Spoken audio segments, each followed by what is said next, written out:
네, 오늘 이재명 대통령이 첫 유엔 총회 기조연설을 했습니다. 박수가 3차례 정도 나왔다고 하는데요. 첫 번째 박수는 민주주의로 복귀했다라고 이야기한 것이었고 그 다음으로는 남북관계에 대한 부분이었다고 하는데요.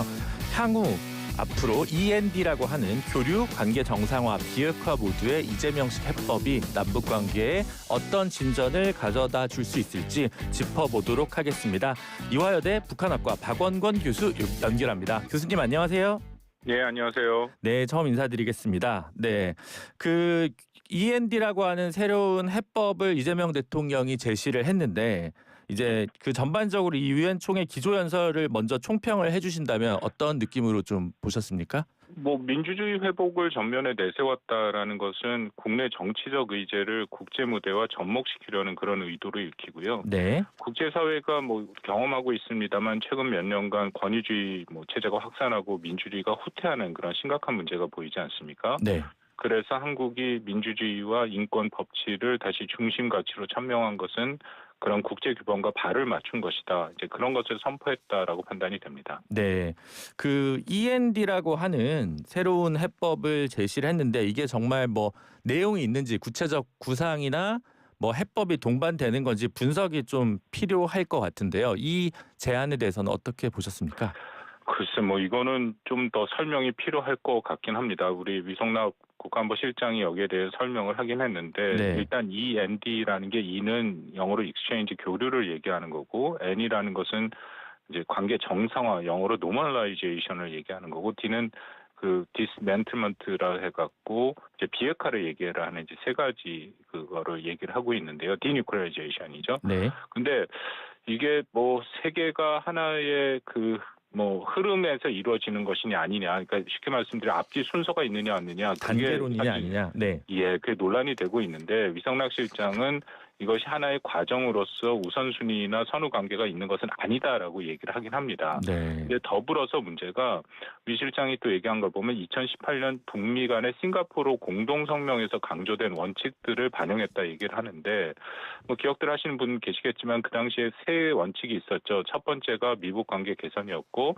두 번째가 한반도 평화 프로세스 진전이었고 세 번째가 북한 비핵화인데 이거를 북한이 사실은 순서를 매겨놨습니다. 그러니까 북한이 여기에 대해서 협상을 할 때 앞부분에 두 개가 돼야 북한의 비핵화, 조선반도 비핵화, 한반도 비핵화라는 표현을 썼는데 그 비핵화가 된다라고 얘기를 했거든요. 네. 그렇기 때문에 우리는 그 순수한 마음으로 순서가 아니다라고 얘기를 하더라도 북한이 이것을 받아들일 가능성은 좀 커 보이지는 않고요. 또 중요한 것은 어쨌든 이전에 이른바 보수 정부와는 다르게 비핵화를 그런 북한과의 관계 개선과 등치되는 수준으로 놓았다는 것은 분명합니다. 그러니까 다시 말씀드려 비핵화가 남북관계 개선의 전제 조건은 아니다.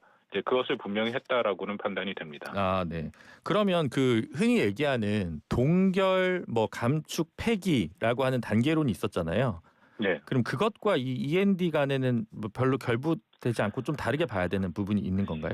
이것도 좀 복잡한데요. 네네. 왜냐하면 정부에서 처음 얘기했던 것이 또 얘기가 좀 많이 계속 바뀌어갖고 네. 그건 이제 비핵화 3단계라고 얘기를 하지 않습니까? 네. 방금 말씀하신 이제 동결이라는 표현을 사실은 처음 썼었어요. 그래서 동결 축소 폐기라고 썼는데 이것도 이제 위성락 실장이 다시 한번 확인을 했는데 왜냐하면 동결이라는 표현을 쓰다가 그 다음에 이재명 대통령이 해외 언론이랑 인터뷰를 하거나 이번에 그 유엔 연설에서도 중단이라는 표현을 썼거든요. 네. 그래서 정부의 입장은 기본적으로 중단이다라고 얘기를 합니다. 근데 문제는 이 동결과 중단이라는 것이 비핵화의 개념에서는 매우 다른 거다라고 이해를 하고 있거든요. 그러니까 어떻게 다른가요? 어떻게 다르냐면요. 동결이라는 것은 그냥 영어로 써서 죄송합니다만 freeze라는 표현이고 북한이 하고 있는 핵과 미사일에 대한 개발을 동결한다라고 말로만 하는 것이 아니라 어떤 시설과 무엇을 동결할지 그걸 특정해야 되고요. 네. 그리고 그것을 실질적으로 동결하고 있는지 가서 확인하는 검증 절차까지를 포함하는 의미거든요. 네. 근데 거기에 비해서 스탑이라는 것은 사실은 비핵화 과정에서 잘 쓰는 표현은 아니고 좀 일반적인 표현입니다. 말 그대로 그냥 중단이거든요. 그렇다면 여기서 일종의 선언적 의미도 되는 거죠. 예를 들어서 북한이 어느 날 갑자기 이제 북한이 더 이상 핵과 미사일에 대한 개발을 중지한다. 이제 그렇게만 해도 뭐 일종의 중단으로 이해가 될 수 있는데 여기서 문제가 뭐냐면 타임즈의 이재명 대통령이 인터뷰를 할 때 중단만 하더라도 북한에 대해서 상응 조치를 할 수 있다라는 얘기를 했습니다. 네. 그래서 만약 그런 제가 말씀드린 그런 형태의 중단에 상응 조치가 뒤따른다면은 이것은 사실은 북한의 핵 보유국으로 인정하는 이제 그런 꼴이 되는데요. 그 여기에 대해서도 또 질문이 오늘 나왔습니다. 그랬더니 미성락 실장이 얘기하는 것은 중단도 검증이 포함된다라고 얘기를 하긴 합니다. 근데 그것에 대해서 이제 구체적인 얘기는 없고요. 그러니까 오늘 지금 방금 여기까지 말씀 나눈 것도 현재까지 이재명 정부가 그런 비핵화 정책이라든지 대북 정책을 아직 정확하게 공식화하지 않았기 때문에 지금 굉장히 다양한 해석들이 이루어지고 있다. 그래서 조만간에 이것을 좀 공식화할 필요가 분명히 있어 보입니다. 사실은 이제 일반 시민들 입장에서는 뭐 중단이랑 동결이랑 뭐가 달라 이렇게 생각할 텐데 영어로 예. 하면 freeze, 그러니까 꼼짝마 이렇게 하는 거랑 이제 중단 예. 스탑이랑 완전 이제 실제적인 동반되는 절차가 완전 다르다는 말씀인데. 그렇죠. 왜냐하면 이게 비핵화 과정이라는 것은 우리가 여러 차례 해봤기 때문에 거기서 쓰는 이 용어들이 정리된 말들이 있거든요. 네. 그래서 거기에 따라서 제가 말씀을 드린 겁니다. 네. 그래서 지금 어떻게 보면 이 잠정적 조치로서의 동결도 BBC와의 인터뷰에서 나온 얘기고 또 지금 예. 타임즈랑 이제 인터뷰를 이재명 대통령이 한 것인데 좀 이 예. 외교 안보 문제에 대해서 구체적인 내용에 대해서 국내 언론이나 뭐 이런 것도 좀 진지하게 다시 얘기를 할 필요는 있겠네요. 그렇죠. 그러니까 네. 이 부분에 대해서 좀 더 정확하게 설명을 하고 그리고 뭐 아직 정부가 출범한 지 그렇게 오래되지 않았기 때문에 원래 네. 새 정부가 출범하면은 여러 가지 정책을 검토하고 공식화를 하지 않습니까? 네. 그러면 대북 정책과 비핵화 정책, 통일 정책 세 가지가 뭐 서로 연계된 건데 이 정책을 좀 공식화하고 그것을 이제 구체적으로 어떻게 이행하는지에 대한 방안까지 나와야 되는데 현재 그렇지 않은 상황에서 여러 가지 얘기들이 던져지고 있는 거죠. 네. 그러니까 해석이 지금 다양한 것이 나오고 있다. 그렇게 판단하시면 됩니다. 네. 현실적으로 이제 가장 쉽다고 일반인들이 생각하는 거는 익스체인지 교류인데 네. 다른 한편으로 북한 측에서는 지금 뭐 미국과 만날 용의는 있지만 한국 정부랑은 대화할 용의가 별로 없는 것 같은 태도를 굉장히 취하고 있거든요. 네. 그러면 이런 상황에서 END 혹은 뭐 동결이나 중단에 관한 정부의 입장은 있지만 이 입장을 추진할 수 있는 현실적 프로세스가 있을까라고 하는 물음표가 있긴 하거든요. 그게 정부의 가장 큰 고민이죠. 뭐 이것도 역시 위성락 실장이 북한이 남쪽과의 대화에 아주 부정적이기 때문에 단기간에 어떤 변화가 올 것을 기대하는 것은 현실적이지 않을 것이다라고 정확히 얘기를 했는데 북한이 2023년 12월에 8기 9차 전원회의를 통해서 적대적 두 국가론이라는 노선, 국가의 전략을 선포했습니다. 네. 그러니까 한국을 적대적 두 국가, 한국을 적대 국가로 놓고 앞으로 어떤 형태로든지로도 전혀 관여를 하지 않겠다라는 게 북한의 입장이고요. 그저께 김정은 위원장이 최고인민회의에서 연설을 했는데 거기에 대해서 또 똑같은 얘기를 합니다. 그 2024년 1월 최고인민회의에서 했던 그 표현이 그대로 다시 되풀이가 되는데요. 제가 정확한 그 말씀을 드리면 이런 얘기를 합니다. 그러니까 한국에 대해서 민주를 표방하던 보수의 탈을 썼던 북한 제도와 정권을 붕괴시키겠다는 것이 한국의 야망이다. 그렇기 때문에 우리는 절체 상대하지 않을 것이고 결탄코 통일도 불필요하다. 그 얘기를 했거든요. 네. 그렇다면은 최소한 당분간 이거 북한이 아무리 1인 지배 체제 우리가 이제 유일 영도 수령 체제라고 부르는데 그 체제라 하더라도 이런 노선이 밝혀진 이상 노선이 바뀌기 위해서는 또 제도화된 형태의 노선 변화가 있어야 됩니다. 그렇지 않은 상황에서는 아무리 김정은이 그 결정을 한다 하더라도 그렇게 쉽게 노선이 바뀌진 않거든요. 네. 그러니까 당분간은 방금 말씀하신 교류가 뭐가 돼야 시작이 될 텐데 그거 자체도 매우 어려운 상황이다라는 것은 분명합니다. 다만 오늘 이 대통령은 연설문에서 흡수 통일은 추진 안 한다. 적대적 행위는 하지 않는다. 뭐 이런 정도는 얘기를 했습니다.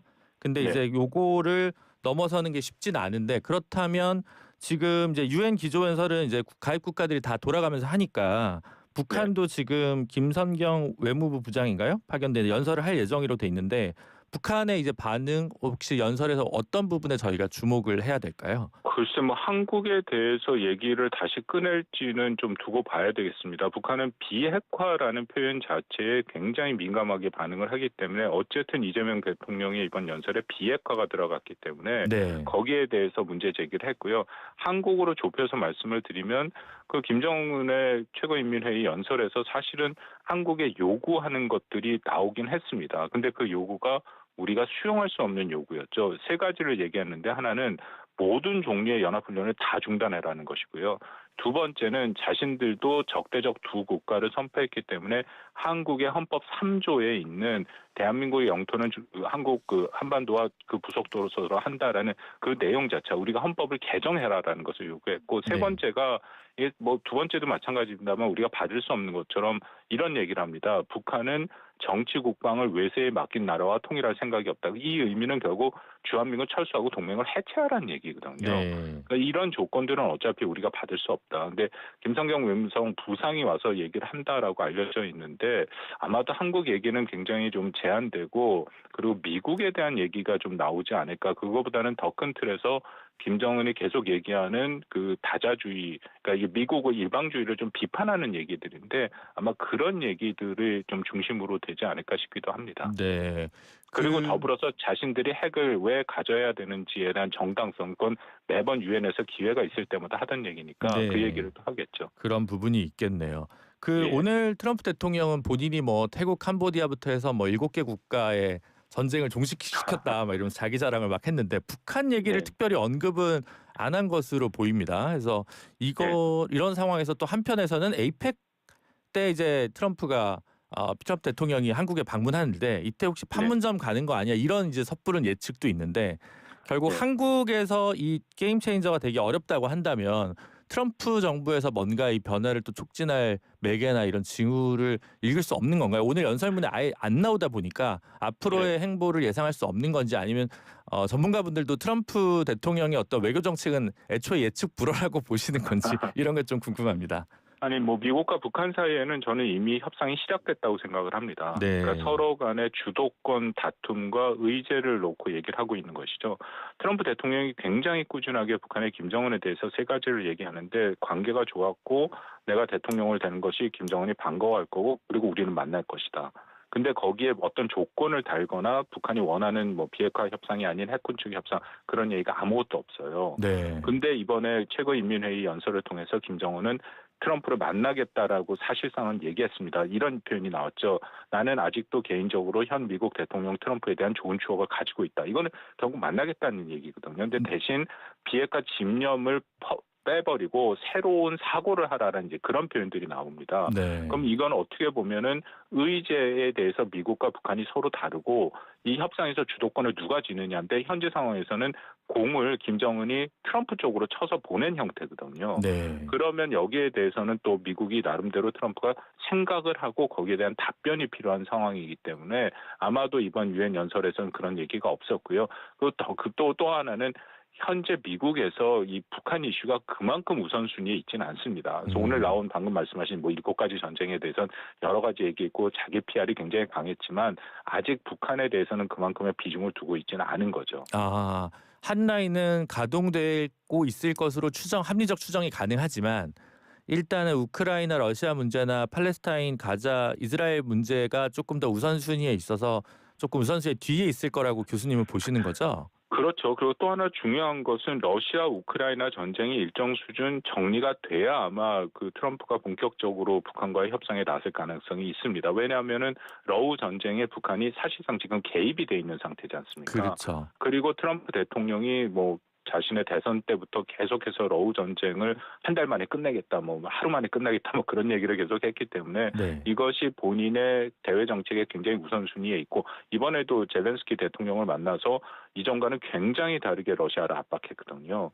그래서 일단 우선적으로 그런 문제가 좀 해결된 후에 아마도 그 미국이 이제 북한을 만날 가능성이 있고 그렇다면 아까 질문하셨던 에이펙에서의 그런 그 만남이 이어질 가능성은 저는 그렇게 커 보이지는 않습니다. 더군다나 에이펙에서는 네. 이게 중국의 시진핑이 오기 때문에 아마 미중 간에 여전히 해결하지 못한 이 심각하고 또 전략적 경쟁으로 가장 중요한 두 국가가 해야 될 얘기들이 있기 때문에 거기에 좀 집중할 가능성이 있지 않을까 그렇게 생각합니다. 네. 트럼프가 이제 외교적으로 워낙 많은 뭐랄까요 대칭 전선을 만들어놔서 인도 총리도 이번에 유엔 총회 안 오고 이제 이런 일들이 있었긴 하지만 예. 아까 저희 그러니까 출연하셨던 정호김 전 의원 같은 경우는 러시아 우크라이나나 이제 뭐 팔레스타인 이스라엘 문제 같은 경우는 이제 철군이나 이런 현실적으로 군사력이 지금 이동해야 되거나 영토와 관련된 분쟁이 되는데 네. 이제 북한 문제는 사실 그런 건 아니기 때문에 오히려 좀 약간의 진전이라도 레거시 그러니까 업적을 쌓을 수 있는 조건이 있는 거 아니냐. 그래서 오히려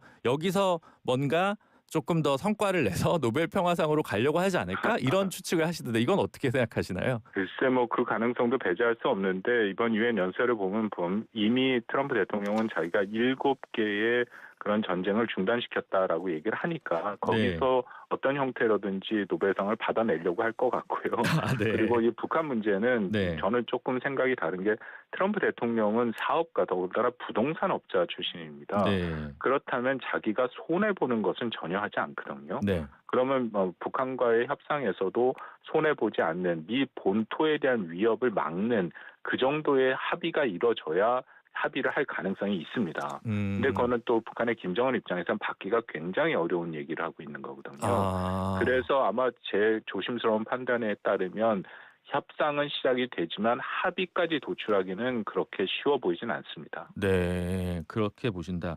근데 이런 상황에서 좀 약간 그러니까 무력감을 느낄 수도 있는데 예를 들면 이제 결국 트럼프와 김정은 두 그 양국의 정상 지도자에게 모든 게 좀 맡겨져 있고 그 외교 라인이나 대한민국은 그러면 페이스메이커나 이런 것들을 자임하긴 하지만 실상 할 수 있는 역할이 구조적 제약이 있는 거 아니냐.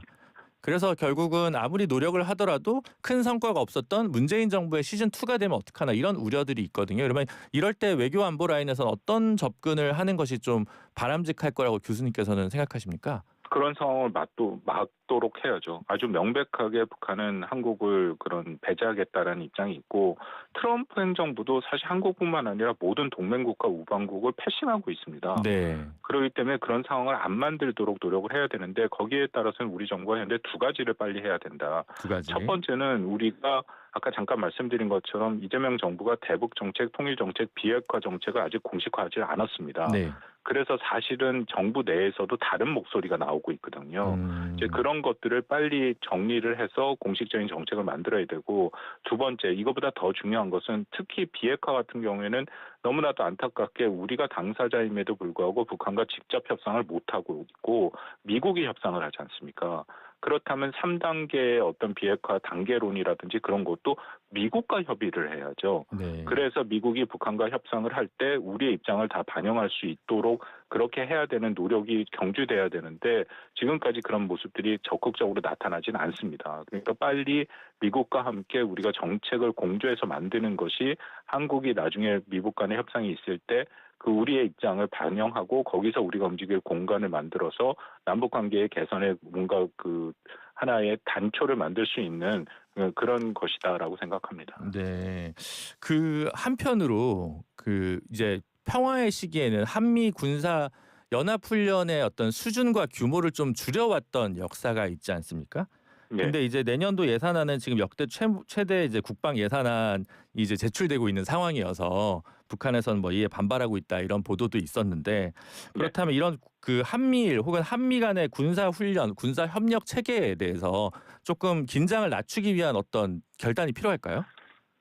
그 가능성은 있죠. 왜냐하면 트럼프 대통령이 트럼프 일기 때부터 한미 간의 훈련에 대해서 굉장히 부정적인 생각을 하고 있지 않았습니까? 아, 돈이 들어서. 네. 그렇죠. 네. 돈도 들고 이것이 매우 도발적인 전쟁 게임이다. 이것은 2018년 6월달 싱가포르 합의 이후에 기자회견에서 갑자기 이런 얘기를 했어요. 네. 김정은한테 들은 얘기를 그대로 한 거고 그 다음에는 한미가 우리가 방위비 분담 협상이라는 걸 하지 않습니까? 네. 거기서 이 비용을 요구해 왔거든요. 네네. 그리고 최근에 나오는 그 한미 간의 동맹 현대화라는 얘기가 나오는데 그것도 이전같이 한반도에 전쟁이 났을 때 대규모 미 증원군이 오는 것 그것을 연습하는 훈련 같은 것을 원치 않는다라는 그런 방향성이 있습니다. 네. 그렇다면 한미훈련과 연합훈련과 또 전략자산 전개 중단은 그것은 일정 수준 축소되거나 중단될 가능성이 있죠. 네. 그것을 아마도 기회로 삼아서 북한은 또 그걸 당연히 요구하고 있기 때문에 그것을 뭐 좀 중단하면서 북한과의 대화의 물꼬를 틀어갈 가능성은 있는데 이제 네. 문제는